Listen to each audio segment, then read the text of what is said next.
ನಮಸ್ಕಾರ, ನ್ಯೂಸ್ 26ಗೆ ಸ್ವಾಗತ. ಕಲಬುರಗಿಯಲ್ಲಿ ಈಡಿಗ ಸಮಾಜದ ಗುರುಗಳಾದ ಶ್ರೀ ಶ್ರೀ ಪ್ರಣವಾನಂದ ಶ್ರೀಗಳು ಈಡಿಗರ ವಿವಿಧ ಬೇಡಿಕೆಗಳಿಗಾಗಿ ಕಲಬುರಗಿಯಲ್ಲಿ ಜಿಲ್ಲಾಧಿಕಾರಿಗಳ ಎದುರುಗಡೆ ದಿನಾಂಕ 4/1/2023 ಗುರುವಾರ ಬೆಳಗ್ಗೆಯಿಂದ ಸಂಜೆಯವರೆಗೆ ಒಂದು ದಿನ ಉಪವಾಸ ಸತ್ಯಾಗ್ರಹವನ್ನು ಹಮ್ಮಿಕೊಂಡಿದ್ದರು. ವರದಿ ವೆಂಕಟೇಶ್ ಗುತ್ತೇದಾರ್, ನ್ಯೂಸ್ 26 ಕನ್ನಡ, ಕಲಬುರಗಿ.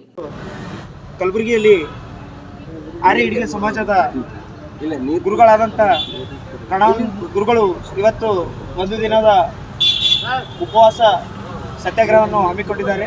ಗುರುಗಳನ್ನು ಮಾತಾಡೋಣ ಬನ್ನಿ. ಈಡಿಗ ಸಮುದಾಯದ ಹಲವಾರು ಬೇಡಿಕೆಗಳ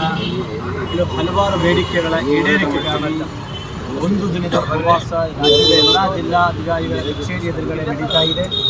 ಕಲಬುರಗಿಯಲ್ಲಿಯೂ ಕೂಡ ಇವತ್ತು ಪ್ರಾರಂಭವಾಗಿದೆ. ಬೆಳಗ್ಗೆಯಿಂದ ಈಗಾಗಲೇ 16 ಬೇಡಿಕೆಗಳಲ್ಲಿ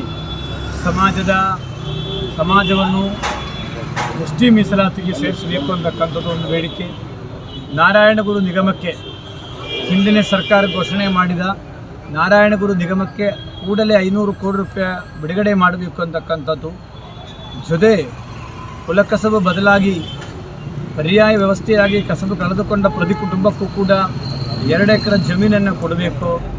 ರಾಜ್ಯದ ರಾಜಧಾನಿಯಲ್ಲಿ ನಾರಾಯಣಗುರುಗಳ ಪುತ್ಥಳಿ ಸ್ಥಾಪಿಸಬೇಕು. ಹೀಗೆ ಹಲವಾರು ಬೇಡಿಕೆಗಳೊಂದಿಗೆ ಈ ಹೋರಾಟವನ್ನು ಮಾಡುತ್ತಾ ಇದ್ದೇನೆ. ರಾಜ್ಯ ಸರ್ಕಾರ ಈಡಿಗ ಸಮುದಾಯವನ್ನೇ ಉದ್ದೇಶಪೂರ್ವಕವಾಗಿ ನಿರ್ಲಕ್ಷ್ಯ ಮಾಡತಕ್ಕಂಥದ್ದು ಕೂಡ ಈಗಾಗಲೇ ಕಂಡು ಬಂದಿದ್ದ ಹಿನ್ನೆಲೆಯಲ್ಲಿ ಸರ್ಕಾರ ಕೂಡಲೇ ಇದಕ್ಕೊಂದು ಪರಿಹಾರವನ್ನೇ ಮಾಡಲಿಲ್ಲ ಅಂದರೆ ಮುಂದೆ ಪಾರ್ಲಿಮೆಂಟ್ ಚುನಾವಣೆ ಬರ್ತಾ ಇದೆ.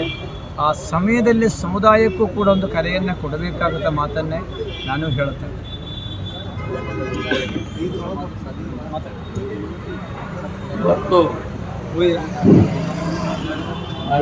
ಇದಾಗಿತ್ತು ಲೇಟೆಸ್ಟ್ ಅಪ್ಡೇಟ್ಸ್. ಇನ್ನಷ್ಟು ಸುದ್ದಿಗಾಗಿ ನೋಡ್ತಾ ಇರಿ ನ್ಯೂಸ್ 26 ಕನ್ನಡ.